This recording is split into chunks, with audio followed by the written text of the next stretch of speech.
بسم اللہ الرحمن الرحیم۔ السلام علیکم ورحمۃ اللہ وبرکاتہ۔ دوستو ہم پھر ساتھ لے کر حاضر ہوئے ہیں مولانا قاری حنیف ملتانی رحمۃ اللہ علیہ کا بیان۔ اللہ تعالی حضرت کی مغفرت فرمائے۔ دوستو بیان کو مکمل سننے کا آخر تک چلے دیر نہ کرتے ہوئے آل محمد کما صلیت علی ابراہیم وعلی آل ابراہیم انک حمید مجید۔ اللہم بارک علی محمد وعلی آل محمد کما بارکت علی ابراہیم وعلی آل ابراہیم انک حمید مجید۔ حضرات علماء کرام، محترم بزرگوں، عزیز دوستو، کافی سارے عرصے کے بعد آپ کے شہر جھنگ میں حاضری کا اتفاق ہوا، اور اللہ جانتا ہے کہ اس وقت دل میں کتنا دکھ محسوس کر رہا ہوں۔ جب بھی جھنگ میں حاضری ہوئی، میرے دائیں یا بائیں مفتی عبدالحلیم رحمہ اللہ تشریف فرما ہوا کرتے تھے۔ آج سٹیج خالی ہے۔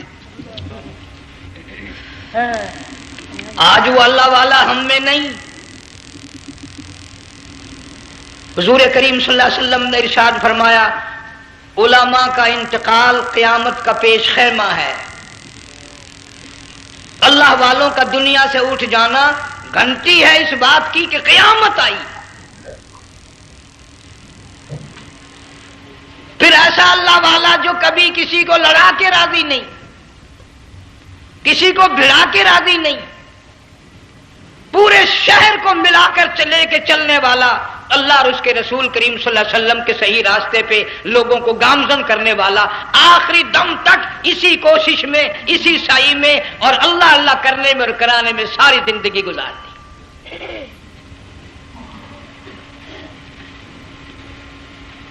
سارا شہر جنگ مل کر، سارے علماء مل کر کوشش کریں، مفتی عبدالحلیم کو نہیں لا سکتے۔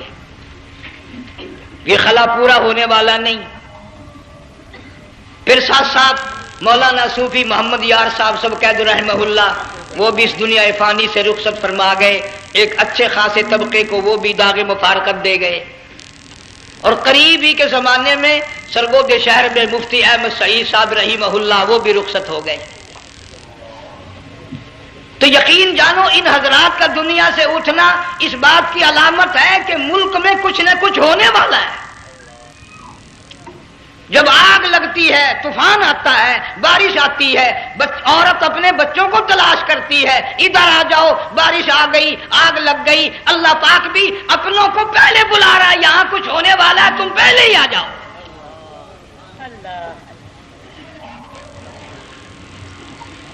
اور اس طرح اشارہ فرمایا، وَكَمْ أَهْلَكْنَا قَبْلَهُمْ مِنَ الْقُرُونِ۔ اللہ فرماتے ہیں میری زمین پہ عداوت نہ کرو، فساد نہ مچاؤ، قتل نہ کرو، خون نہ بہاؤ، ناحق لوگوں کا خون نہ بہاؤ۔ اللہ پاک کی زمین ہر روز صبح کو عرض کرتے، الہی لوگ مجھ پہ زنا کر کے چلتے ہیں، بدماشی کر کے چلتے ہیں، اجازت دے میں لقمہ بنا کر نگل جاؤں۔ مجھے اپنے اوپر ان کا چلنا پسند نہیں، مجھے اچھا نہیں لگتا۔ ہر روز آواز لگاتی ہے، ظالموں، بدکاروں، بدماشوں، میرے اوپر دندناتے پھرتے ہو، ایک نہ ایک دن میرے اندر آؤ گے، تمہیں پتہ چل جائے گا کہ میں تم کو کتنا دشمن رکھتی تھی۔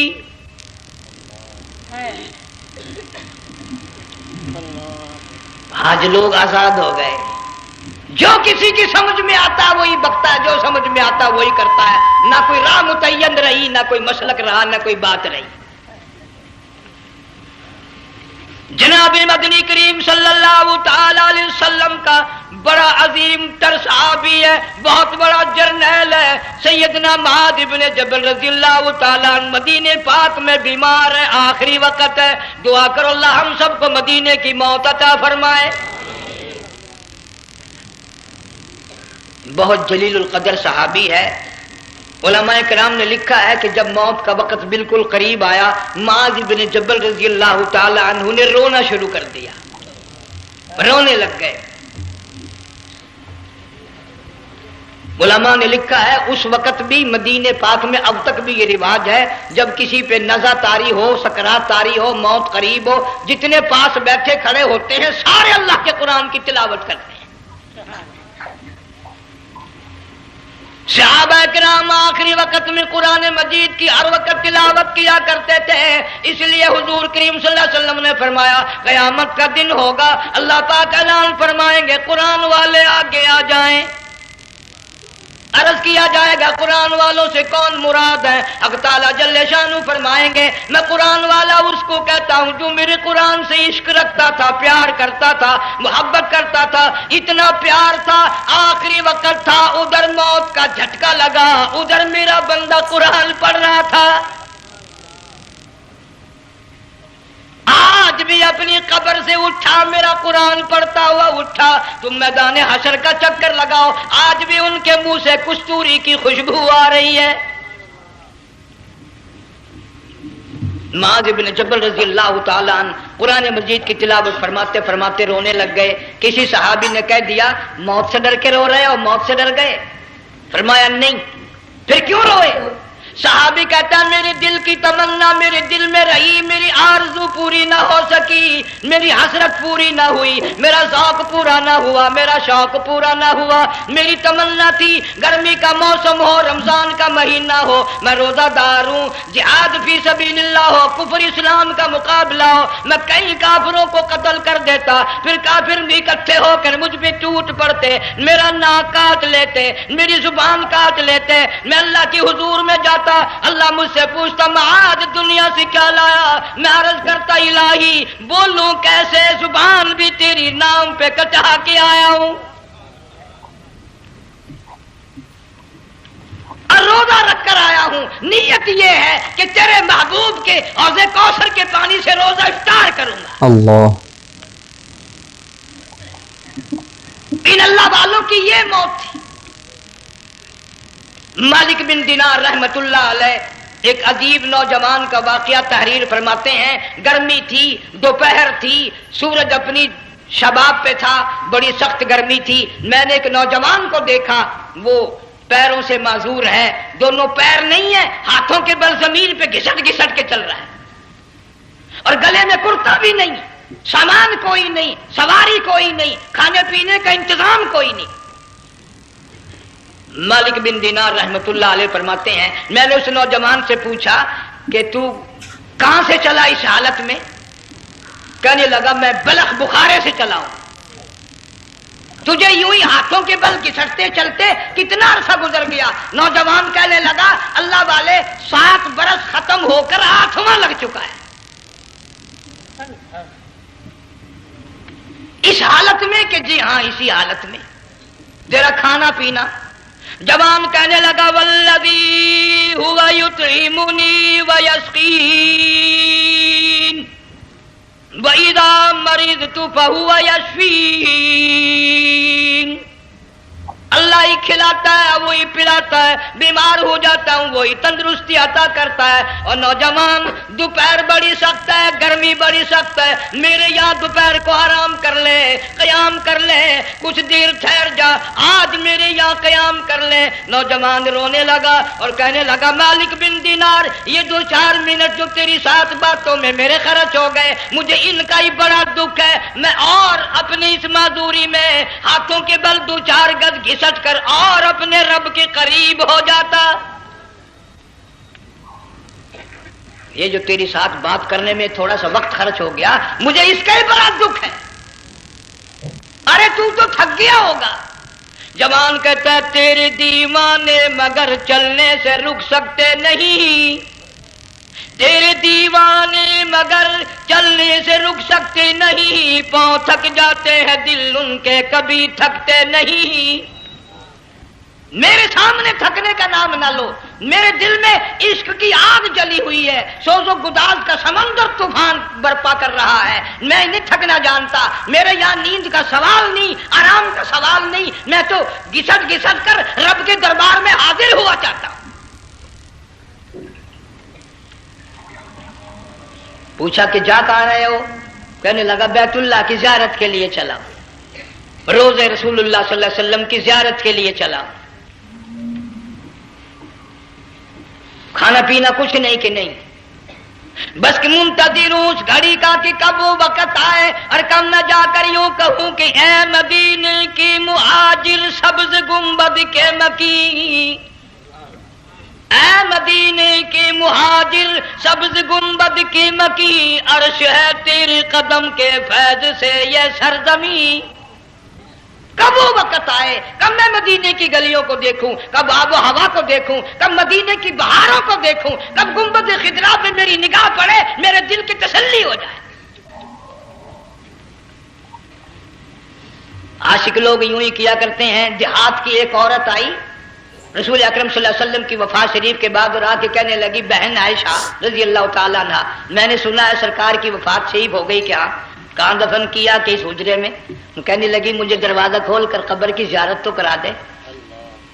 عورت ساتھ دیہات کی رہنے والی چوکھٹ پہ کھڑی ہو کے کہنے لگی آقا جب بھی آتی تھی زبان تیری ہوتی تھی، قرآن خدا کا سنتی تھی، مسائل پوچھتی تھی، زیارت کرتی تھی، اب یہ زندگی اچھی نہیں لگتی، میں تیرے قدموں میں مرنا چاہتی ہوں۔ علماء نے لکھا ہے ایک چیخ ماری، چوکھٹ پہ گر کر جان دے دی۔ سبحان اللہ۔ مالک بن دینار رحمۃ اللہ علیہ فرماتے میں بھی اس سال حج کے لیے گیا، مینا میں نے دیکھا کہ بڑا مجمع لگا ہوا ہے ایک جگہ، تو میں بھی گیا کہ یہ لوگ کیوں اکٹھے ہیں۔ میں نے لوگوں میں سے جھانک کر دیکھا تو وہی نوجوان بیٹھا ہے جس کو میں نے دوپہر کے وقت دیکھا تھا، وہی حالت ہے، گلے میں کرتا نہیں، گٹھڑی نہیں، ٹھیلا نہیں، سامان نہیں، اور رو رو کے یوں کہتا مولا آج کسی نے دمبی کی قربانی دی، کسی نے بکری کی قربانی دی، کسی نے اونٹ کی قربانی دی، کسی نے گائے کی قربانی دی، میں فقیر ہوں، میں مسکین ہوں، میں بالکل مفلس اور نادار ہوں، میرے پاس تو یہ میری جان ہے، میں اس کی قربانی دیا چاہتا ہوں، قبول فرما۔ ہزاروں لاکھوں لوگوں کے سامنے ایک چیخ ماری اور مینا میں جان دے دی۔ اس حالت میں ان اللہ والوں کا آخری وقت آتا ہے۔ ایک ہم لوگ مرتے ہیں ایکسیڈنٹوں میں، سڑکوں پہ، ادھر موت کا جھٹکا لگ رہا ہے، ادھر منہ میں کنجری کا گانا۔ ارشاد فرمایا مدنی کریم صلی اللہ تعالی علیہ وسلم نے سیاتی علی الناس زمان، اور لوگوں میری امت میں ایک وقت ایسا آئے گا لوگ اتنے برباد ہو جائیں گے، صبح کو آدمی مومن مسلمان ہوگا، شام کو موت آئی تو جنازہ کافر کا اٹھ رہا ہوگا۔ گھروں میں، محلوں میں آج موت آتی ہے، کنجری کا گانا منہ میں ہوتا ہے،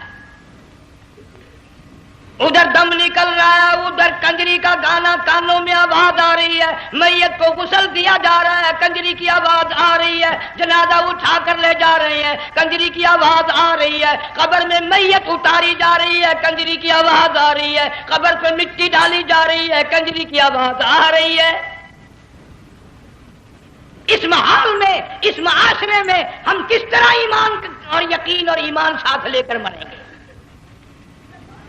ہزاروں نہیں لاکھوں کو مرتے وقت کلمہ نصیب نہیں۔ قسم دے کر پوچھو ماں مر رہی ہے کلمہ منہ سے نہ نکلا، باپ مر گیا منہ سے کلمہ نہیں نکلا، بیگم صاحبہ چل بسی منہ سے کلمہ نہیں نکلا، ہزاروں چلے گئے اور اپنے جانے کا پھر بھی یقین نہ آیا۔ تم نے کبھی سوچا تک نہیں، خیال تک نہیں کیا۔ ارشاد فرمایا مدنی کریم صلی اللہ تعالی علیہ وسلم نے اور لوگوں ابو ہریرہ رضی اللہ تعالیٰ عنہ سے پوچھا تو کیوں رویا؟ عرض کرنے لگا میرے آقا اتنی کمزوری کبھی نہ دیکھی، اتنی ضعیفی کبھی نہ دیکھی، اتنی ناتوانی کبھی نہیں دیکھی، چہرہ انور بالکل کمزور ہو گیا۔ آپ نے ٹھنڈا سانس لے کر فرمایا ابو ہریرہ تجھے معلوم نہیں موت بالکل قریب آ گئی، بالکل قریب آ گئی موت۔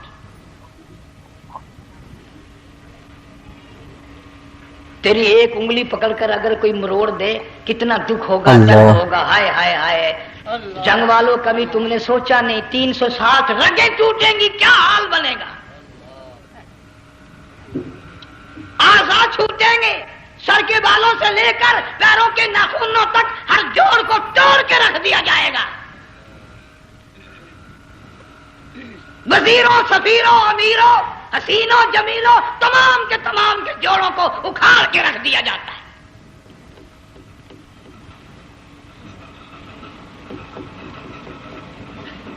پروگرام تک نہیں مرد عورتوں کا کہ یہ دنیا کسی کی نہ بنی، قبر میں آخر جانا ہی جانا ہے۔ علماء کرام نے لکھا ہے کہ حضرت عیسیٰ علیہ السلام کے پاس لوگ آئے اور کہنے لگے نئی نئی قبروں سے مردے زندہ کر کے دکھاتے ہو، آؤ ہم ایک پرانی قبر پہ لے کے چلتے ہیں، مردہ زندہ کر کے دکھاؤ۔ عیسیٰ علیہ السلام تشریف لے گئے، فرمایا کم باذن اللہ، ایک نوجوان زندہ ہو کر قبر سے نکل کر سامنے آ کر کھڑا ہو گیا۔ عیسیٰ علیہ السلام نے پوچھا تو کون ہے؟ وہ کہنے لگا میرا نام سام ہے، میں حضرت نوح علیہ السلام کا بیٹا ہوں۔ تو پیغمبر کا دماغ تو پیغمبر کا ہوتا ہے نا۔ فرمایا تجھے تو بڑا عرصہ قبر میں گزر گیا، کتنے ہزار سال قبر میں گزر گئے؟ کہ جی ہاں۔ عیسیٰ علیہ السلام نے فرمایا یار ملاقات تو اللہ نے کرائی دی، قبر کا کچھ حال تو بتا کیا بنتی ہے، قبر کا کچھ ماحول بتا، قبر کی خبر بتا۔ علماء کرام نے لکھا وہ نوجوان رونے لگا اور کہنے لگا عیسیٰ علیہ السلام تو قبر کی خبر پوچھتا ہے، قبر کا حال پوچھتا ہے، قبر کا ماحول پوچھتا ہے، قبر کا معاملہ مجھ سے پوچھتے ہو، آپ مجھ سے پہلے یہ کیوں نہیں پوچھتے کہ موت کا جھٹکا کتنا شدید ہے؟ نوجوان رو کے کہنے لگا عیسیٰ علیہ السلام کتنے ہزار سال میری موت کو گزر گئے، پر مالک کائنات کی قسم آج تک میرا منہ کڑوا ہے۔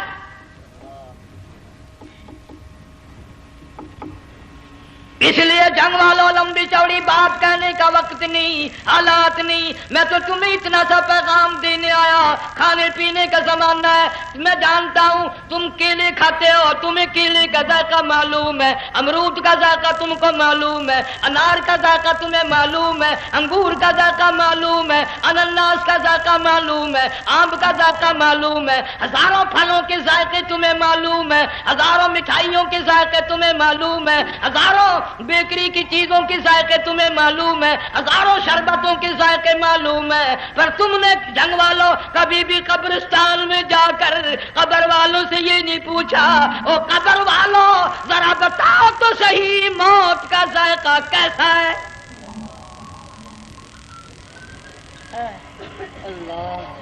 تم نے چکھا نہیں، جنہوں نے چکھا وہ بتانے نہ آئے کیسا ذائقہ ہے۔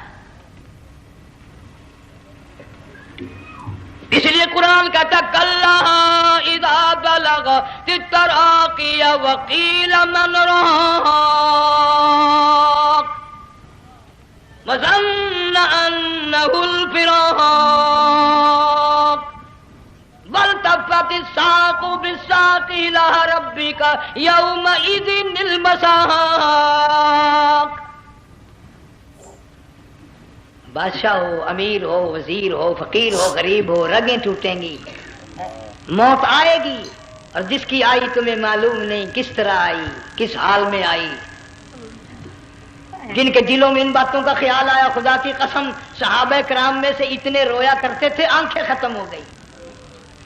جناب فاروق اعظم رضی اللہ تعالیٰ عنہ کو کسی نے دیکھا رو رہے ہیں، بے تحاشا رو رہے ہیں، پوچھ لیا بڑا بہادر پلوان فاروق تجھے کیا ہوا، اتنا کیوں رویا؟ فرمانے لگے تمہیں معلوم نہیں قبر کا اندھیرا یاد آ گیا۔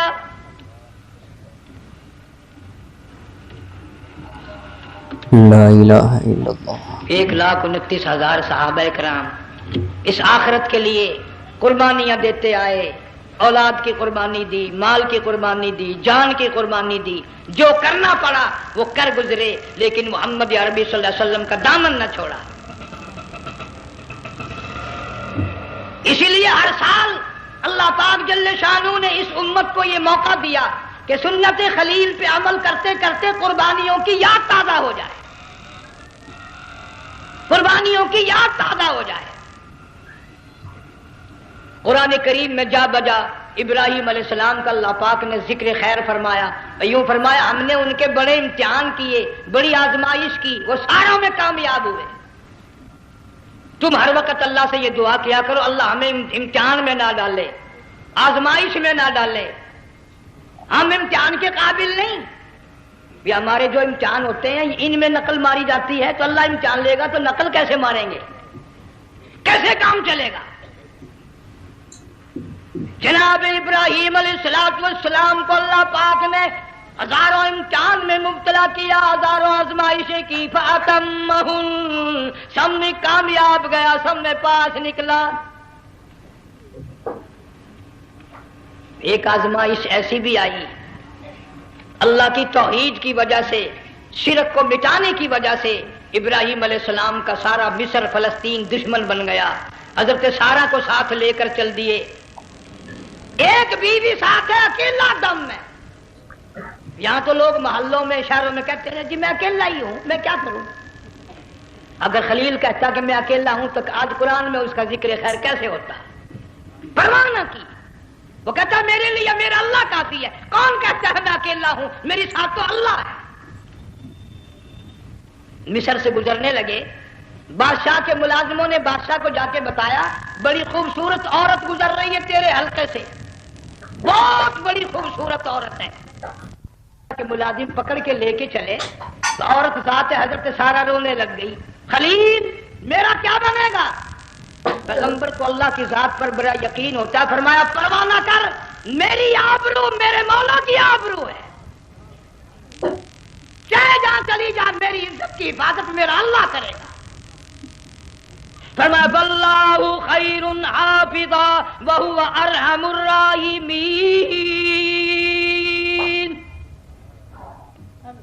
پرواہ نہ کر، میں اس کا پیغمبر ہوں، نبی ہوں، چیخا میں جلا اس کے لیے، سارے دکھ اٹھاتا ہوں اس کے لیے، میری عزت کی حفاظت وہی کرے گا۔ محل میں جا کر حضرت سارہ کو بند کر دیا، بادشاہ نے بلوایا ہے عزت لوٹنے کے لیے، بادشاہ نے پکڑوا کر منگوایا ہے آبرو برباد کرنے کے لیے، بادشاہ کا ارادہ ہے سارا کی عزت کو برباد کرنے کا، اور اللہ کا پروگرام ہے سارا ادھر آ، اس محل میں ایک معصوم بچی ہے جس کا نام ہاجرہ ہے، میں اس کو اتنا پسند کرتا ہوں، اللہ فرماتے ہیں اس کے پیٹ سے اسماعیل ذبیح اللہ کو پیدا کرنا چاہتا ہوں، اس کی نسل سے حبیب اللہ کو لانا چاہتا ہوں، آج تک کسی کی انگلی اس کی طرف نہیں اٹھی، سارا محل میں آؤ، اس کو آ کر ساتھ لے جاؤ تاکہ میرے ذبیح اللہ کی پیدائش کا معاملہ بن جائے۔ بادشاہ کا ارادہ ہے آبرو برباد کرنے کا، اللہ کا ارادہ ہاجرہ کی آبرو بچانے کا۔ فرمایا وَيَمْكُرُونَ وَيَمْكُرُ اللَّهُ وَاللَّهُ خَيْرُ الْمَاكِرِينَ، اس نے بھی تدبیر بنائی، میں خدا نے بھی تدبیر بنائی۔ بادشاہ آیا حضرت سارہ کے قریب برائی کا ارادہ کر کے، مفسرین نے لکھا ہے حضرت سارہ نے فرمایا مجھے 2 رکعت نماز پڑھنے دے۔ یہاں سے پتہ چلا کوئی پاک دامن عورت، کوئی نیک بیٹی اگر غنڈوں میں بدماشوں میں پھنس جائے، عزت بچانے کا طریقہ یہ ہے وضو کر کے اللہ کے سامنے نیت تو باندھ، تیری عزت کے لیے وہ فرشتے بھیجے گا۔ علماء کرام نے لکھا ہے کہ ایک جہاز سمندر میں چل رہا ہے، طوفان آیا، جہاز تختہ تختہ ہو گیا، کچھ لوگ غرق ہو گئے، ڈوب گئے، کچھ تختوں پہ بہ کر کے چلنے لگے، ایک عورت گود میں بچہ ہے، ایک حبشی نوجوان دوسرے تختے پہ بیٹھا ہوا جاتا ہے، اس نے عورت اکیلی دیکھ کر اپنا تختہ چھوڑ دیا اور بدماشی کے ارادے سے عورت کے تختے پہ آ بیٹھا۔ تم جنگ والے سوچ رہے ہوگے کہ ڈوبتے وقت بھی باز نہ آئے، یہ سیلاب آتے ہیں لوگ بدماشیوں سے باز آئے؟ ڈوب گئے مگر باز نہ آئے، بغیرتی لوگ کرتے ہی رہے۔ علماء کرام نے لکھا حبشی نوجوان نے عورت کا بچہ چھینا سمندر میں پھینک دیا، عورت روئی اور کہنے لگی میرے اللہ بیٹھی رہتی ہوں، عزت جاتی ہے، حرکت کرتی ہوں ڈوب جاؤں گی، میں نے سنا ہے سمندر کی گہرائیوں سے تو نے یونس علیہ السلام کی سنی تھی، میں تو پانی کے اوپر بہ رہی ہوں، مولا میری آبرو بچا، میرا ایمان بچا، میری عزت بچا، تیرے سوا میری سننے والا کوئی نہیں، لا الہ الا انت سبحانک انی کنت من الظالمین۔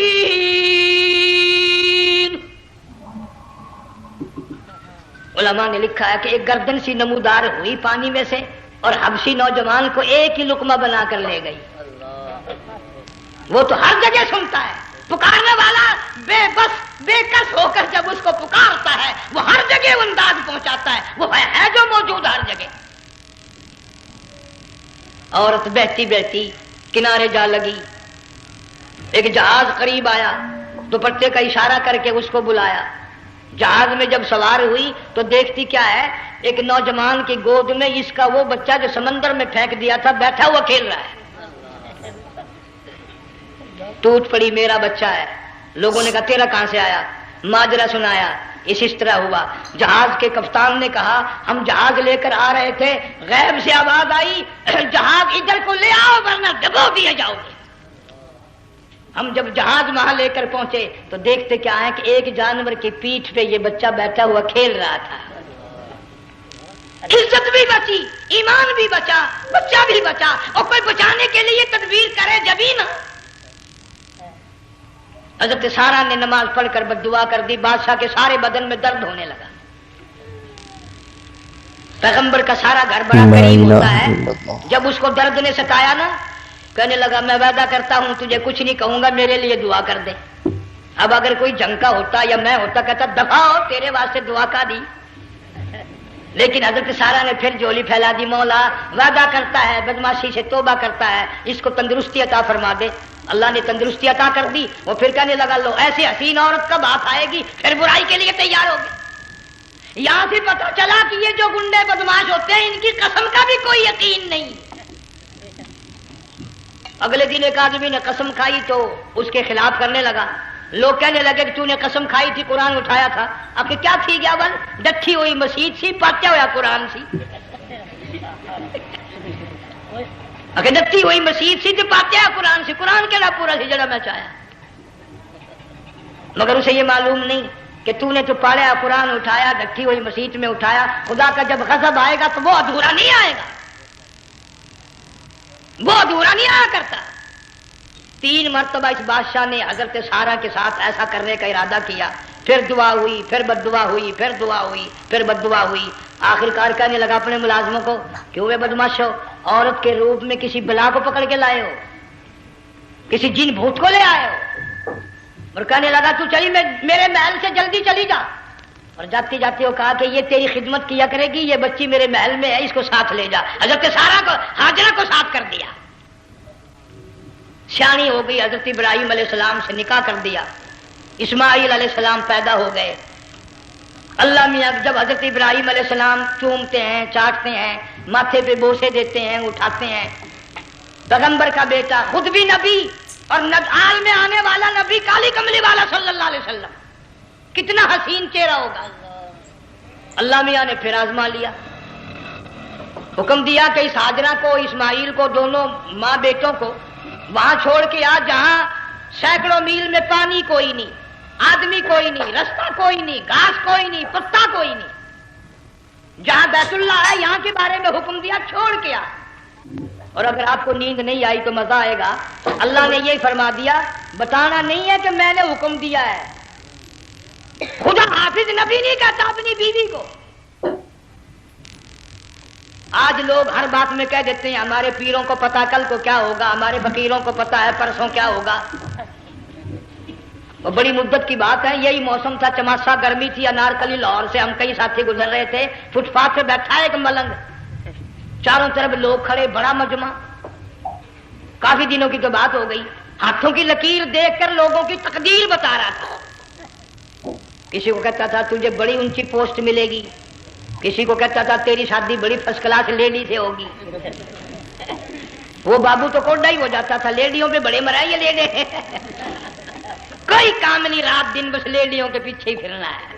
اللہ. میں نے اپنے ساتھیوں سے کہا، میں نے کہا میں بھی تقدیر پوچھتا ہوں اپنی. کہنے لگے شرارت ہو جائے، یہ منع کر لے. ساری دنیا پر ہاتھ دکھا رہی ہے، کوئی شرارت نہیں، میرے ہاتھ میں شرارت ہے. 1 روپیہ لے رہا تھا وہ، میں بھی لوگوں میں گھساتا بھیڑ میں سے اوپر نیچے ہی ہوتا میں بھی پہنچ گیا. اور دونوں گھٹنے میں نے زمین پہ رکھ دیا، روپیہ ہاتھ میں نے اس کا ذکر کہا. میں کہا ملنگ جی اگر اب ویکھیا میری شادی ہو جائے گی کہ نہیں. اب اس نے دیکھ کے میری طرف کہنے لگا، اس نے سوچا کہ یہاں اچھے بھلے کو نہیں ملتی پاکستان میں، اسے کون دے گا؟ اچھی طرح میرا ہاتھ دیکھا بھی نہیں، جھٹک کے کہنے لگا نہیں تیری شادی نہیں ہونی۔ میں کیا کھوتے تیرے باپ کے 8 بچے کھیل رہے ہیں۔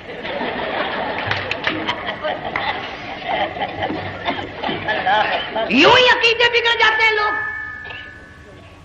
ہمارے پیر کو پتا، فقیر کو پتا، کسی کو پتا نہیں ہے، کوئی نہیں جانتا۔ فرمایا وما تدری نفس ماذا تکسب غدا، کوئی نہیں جانتا کل کیا ہو جائے گا۔ وما تدری نفس بأی ارض تموت، کوئی نہیں جانتا زمین کے کس ٹکڑے پہ موت آئے گی۔ ان اللہ علیم خبیر، ایک اللہ کی ذات جانتی ہے۔ حضرت ہاجرہ اسماعیل علیہ السلام کو چھوڑ کر چل دیے، نہ خدا حافظ کہا، نہ کوئی تسلی دی، تھوڑی سی کھجوریں، تھوڑا سا پانی، ختم ہو گیا۔ ابراہیم علیہ السلام جب دور نکل گئے تو حضرت ہاجرہ نے دیکھا یہ تو چلے گئے، کھڑی ہو کر آواز دی اے میرے ابراہیم، مڑ کر نہیں دیکھتے۔ جنگ والوں، اللہ کا پیغمبر اللہ کی اجازت کے بغیر اپنی بیوی کی طرف نہیں دیکھتا، گھر والی کی طرف نظر اٹھا کر نہیں دیکھتا۔ ایک تم ہو، چٹی داڑھی، بڑھیپا، کالے برقعے والی نظر آ جائے نا، آگے بھاگ کر بڑے نہیں آتے ہیں، کہاں جانا چاہتی ہیں آپ؟ تیری ماں لگتی ہے آپ چلی جائے، تو یہ کیا ہوا؟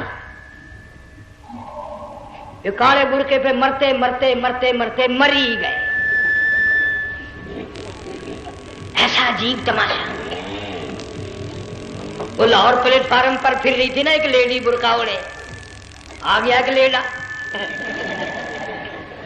کہنے لگا سیون اپ لاؤ، نے کہا لے آئے، انہوں نے کہا واہ واہ کام بن گیا، وہ سیون اپ لے آیا۔ تھوڑی دیر کے بعد کہنے لگا میرے خیال میں پھینٹا بھی ہو جائے، انہوں نے کہا لے آئے، انہوں نے کہا سبحان اللہ پکا کام ہو گیا۔ وہ سیون اپ بھی پی لی، پھینٹا بھی ڈکار گئی۔ تھوڑی سی دیر کے بعد کہنے لگا سیب لے آؤں، وہ لے ہی آیا سیب، کیا آپ کے لیے میں سیب لایا ہوں آپ کھائیں؟ کہنے لگی نہیں آپ کھائیں۔ اس نے سوچا اوہو میری بھی محبت ہو گئی ہے، سیب کھانے کے لیے مجھے بھی کہہ رہی ہے۔ جب اس نے اصرار کیا نا کہ میں تو تیرے لیے لایا ہوں، کھا تو صحیح، کہنے لگی کیسے کھاؤں، میرے منہ میں دانت ہی نہیں ہے۔ اب پتا چلا اسے کہ صبح سے میں تو پرانے پپی کے پیچھے پھر رہا تھا۔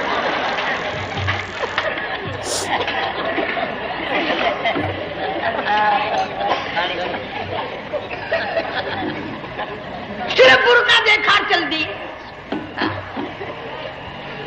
یہاں پیغمبر اپنے گھر والی کی طرف نہیں دیکھتا۔ حضرت ہاجرہ نے اسماعیل علیہ السلام کو سینے سے لگایا، عرب کی قداور مائی، طاقتور مائی، دوڑ لگا کر حضرت خلیل کا راستہ آ کے روک لیا اور کہنے لگی میں جوان عورت، یہ پیارا نور نظر، یہ لخت جگر، شکل تو دیکھو، صورت تو دیکھو، ہمیں یہاں چھوڑ کے جا رہے ہو۔ لا الہ الا اللہ۔ اللہ کا پیغمبر بولتا نہیں۔ پتہ چلا پیغمبر اللہ کی اجازت کے بغیر سانس نہیں لیتا، آنکھ کا اشارہ نہیں کرتا۔ حضرت ہاجرہ رونے لگ گئی، میرے خلیل، میرے ابراہیم، میرا قصور بتاؤ، میرا جرم بتاؤ، میری خطا بتاؤ، میرا گناہ بتاؤ، معافی چاہوں گی، معذرت کروں گی، اس بچے کا کیا گناہ ہے اس میدان میں چھوڑ کے چلے ہو؟ بولتے نہیں ہیں، اللہ کی طرف سے بولنے کی اجازت نہیں ہے۔ حضرت ہاجرہ نے خود ہی قیاس لگایا، سوچتی ہیں پیغمبر تو کسی پہ ظلم نہیں کرتا۔ وہ کہنے لگی خلیل کہیں اس رب کا حکم تو نہیں، کہیں اس اللہ کا یوں حکم تو نہیں؟ جنگ کے لوگوں اگر خلیل ہاں کہہ دیتا تو کیا حرج تھا؟ ہاں نہیں کہتا، اجازت نہیں، تاکہ ہاجرہ کے یقین ایمان کا امتحان مکمل ہو۔ مفسرین نے لکھا ہے کہ حضرت ابراہیم علیہ السلام نے سر کا یوں اشارہ کیا، بس ذرا سا ہاں، پھر عورت کا ایمان دیکھ، یقین دیکھ، یہیں نہ بیٹھی، دوڑ کے وہاں گئی ہے جہاں پہلے بٹھا کر آئے تھے، اور کہنے لگی ابراہیم جاؤ، میں جانوں میرا رب جانے، پرواہ نہیں۔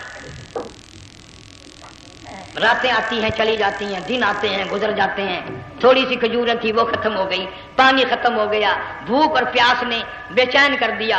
اسماعیل علیہ السلام کی اتنی لمبی زبان باہر نکلا، دو پتھر کھڑے کر کے اوپر ایک پتھر رکھ کر چھاؤں بنائی، اس کے نیچے لٹا دیا، اور پھر چکر لگایا، کبھی صفا پہاڑی پہ چڑھتی ہے، کبھی مروہ پہاڑی پہ چڑھتی ہے، کبھی اترتی ہے، اور ڈھلوان میں سے بھاگ کر چلتی ہے جب اپنا بچہ نظر نہیں آتا۔ سارے کہہ دو اللہ بڑا بے نیاز ہے، اللہ بڑا، زور سے کہو اللہ بڑا۔ کسی کے 500 سال کے سجدے رد،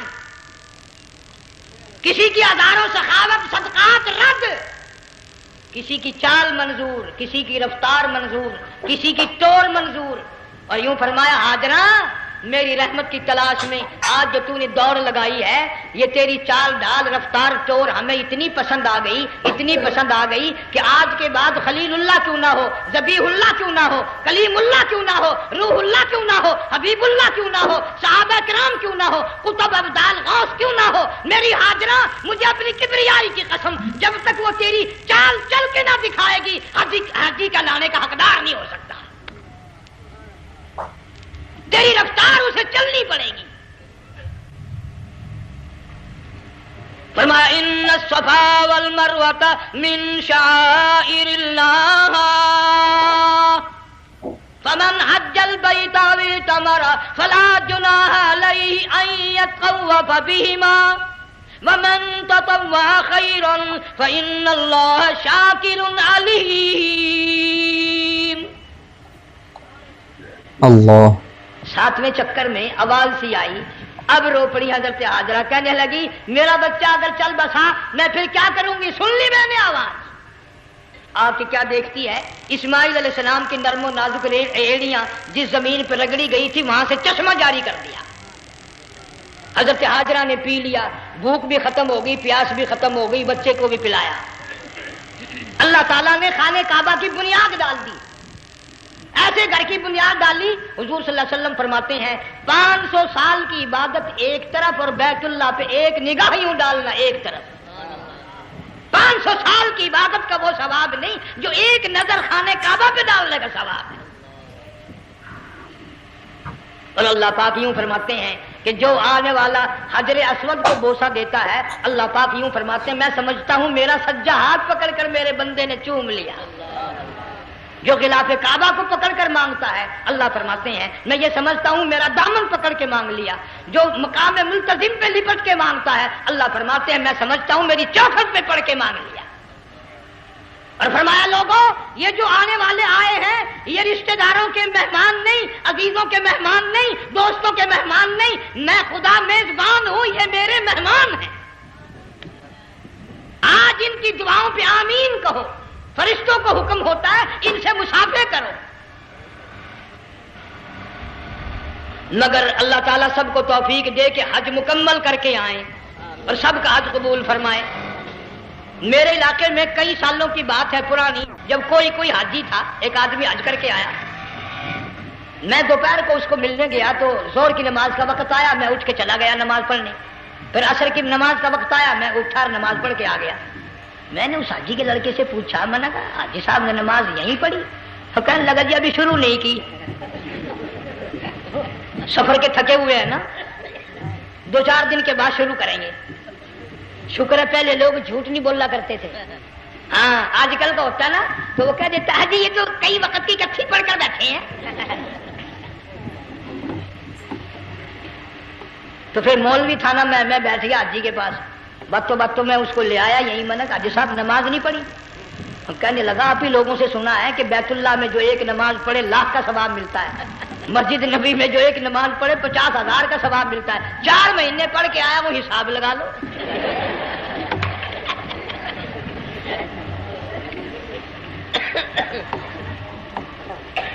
مسائل سیکھتے نہیں، ارکان اور آداب بیت اللہ کے سیکھتے نہیں۔ ڈی سی کے دفتر میں اگر جانا ہو کئیوں سے پوچھے کیسا جاؤں، کس طرح درخواست دوں، کیسے کہوں، کیسے کھڑا ہوں، کیسے بیٹھوں، کیا عرض کروں، اور اللہ کے دربار میں ہم جاتے ہیں اور سیکھ کرنے جاتے ہیں، یہ خوف نہیں کہ اگر بے ادبی ہوگی تو مارا جاؤں گا۔ اللہ تبارک و تعالیٰ جل شانہ نے اسماعیل علیہ السلام کی نرم و نازک ایڑیوں سے بنیاد ڈال کر خانہ کعبہ کی، اللہ نے ہمیں یہ کعبہ دیا، گناہوں کی معافی مانگنے کے لیے وہاں جاؤ، اللہ تبارک و تعالیٰ کے دربار میں حاضر ہو کر مانگنے کے لیے یہاں جاؤ۔ ارشاد فرمایا مدنی کریم صلی اللہ تعالی علیہ وسلم نے، جو آدمی صحیح ارکان حج کے ادا کر کے واپس جاتا ہے اس طرح واپس آتا ہے گویا آج ہی ماں کے پیٹ سے پیدا ہوا۔ پہلے لوگ یوں ہی حج کیا کرتے تھے، یوں ہی قربانیاں کرتے تھے، اب تو ہر چیز کی لوگ آسانی تلاش کرتے ہیں۔ پچھلے بقرعید کے موقع پر ہمارے مسجد میں ایک آدمی مجھے کہنے لگا اگر کوئی غریب آدمی مرغی کی قربانی دے دے تو لگ جائے گی؟ میں نے کہا تو مکھی مار دے انشاءاللہ وہی لگ جائے گی۔ سارے کام ٹیڑھی ہو گئے، نیچے نیچے نیچے نیچے کو چلے آ رہے۔ آج کل وہ ٹیڑھی بکرے بکری آئے ہوئے ہیں نا، کہیں تو قربانی کے لیے یا کندھے کو اٹھا کر لاوے۔ اب بتاؤ یہ گوشت بنتے گا یا کھاوے گا یا فریج میں رکھے گا، کیا کرے گا؟ بالکل لا الہ الا اللہ۔ حضور صلی اللہ علیہ وسلم نے فرمایا قربانی کا جانور اچھا تلاش کر کے لاؤ، اس کے بدن پہ جتنے بال ہوتے ہیں اتنی نیکیاں لکھی جاتی ہیں۔ اور میرا موضوع نہیں، حضور صلی اللہ علیہ وسلم نے فرمایا کہ میں نے اللہ سے دعا کی تھی میری امت کا کیا بنے گا، پل صراط پہ سے گزرتے وقت اللہ تعالیٰ نے میری دعا کو قبول فرما کر یوں فرما دیا کہ تیری امت جو قربانی میں جانور ذبح کرے گی میں خدا پل صراط کے کنارے پر زندہ کر کے ان سب جانوروں کو سواریاں بنا کر پیش کر دوں گا۔ اس لیے بقرعید بالکل قریب آ گئی، ہر دین ایمان اسلام کے لیے قربانی کے لیے تیار رہو۔ زیادہ سے زیادہ مجھے آج کل فکر لگا ہوا ہے کہ اپنے گھروں کو میں نماز کا اہتمام کرو۔ آج حال یہ بنا ہوا ہے کہ اگر گھر والی کی گود میں موت آئی تو گھر والی بے نماز، دھی کی گود میں موت آئی دھی بے نماز، بہن کی جھولی میں موت آئی بہن بے نماز، بیٹے کی گود میں موت آئی بیٹا بے نماز، بھائی کی گود میں موت آئی بھائی بے نماز، ڈاکٹر کے ہاتھ میں موت آئی ڈاکٹر بے نماز، کمپیوٹر کے ہاتھ میں موت آئی کمپیوٹر بے نماز، نرس کے ہاتھ میں موت آئی نرس بے نماز، تیرا کفن خرید کے لانے والا بے نماز، تیرے غسل کا پانی گرم کرنے والا بے نماز، تیری قبر کھودنے والے بے نماز، تیرا جنازہ اٹھانے والے بے نماز، تیری قبر پہ مٹی ڈالنے والے بے نماز۔ اگر تو نمازی بھی ہے یہ اتنے چاروں طرف کے بے نماز تجھے جنت میں کب جانے دیں گے؟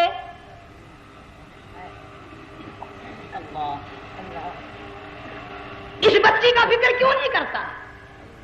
کلاس میں فیل ہو جائے تجھے دکھ لگتا ہے میری بچی فیل ہو گئی، ساری عمر نماز نہ پڑھے تجھے کبھی درد نہیں ہوا کہ جہنم کے انگاروں میں جلے گی؟ بیوی ایک دن تیرا کہنا نہ مانے آگ لگ جاتی ہے، ساری عمر نماز نہ پڑھے بے ایمان تجھے کبھی آگ نہیں لگی۔ اس گھر سے تیرا جنازہ نکلے گا، اس گھر سے تیری میت اٹھے گی جس گھر میں تم نے سارے بے نماز پیدا کر رکھے ہیں، سارے بے نماز اکٹھے کر رکھے ہیں، کس طرح ایمان کلمہ ساتھ لے کر جائے گا؟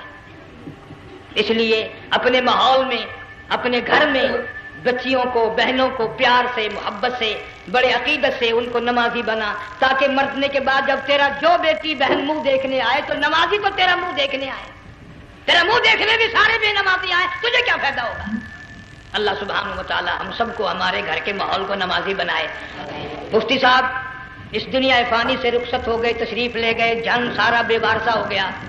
مفتی صاحب ہی کا مدرسہ ہے، یہ مفتی صاحب ہی کے بچے ہیں، ان بچوں کی سرپرستی کرو، ان کا اکرام کرو، ان کی عزت کرو، جامعہ حلیمیہ کی خدمت کرو۔ بقرعید کا موقع آ رہا ہے، وہ تو نہ جانے کس کس طریقے سے اپنا کام چلاتے تھے، ہزاروں لوگوں سے ان کے تعلقات تھے، یہ بچے ہیں نیا کام ہے۔ اللہ سبحانہ و تعالی ہر خدمت گزار کو دو جہان میں سرخ روئی عطا فرمائے۔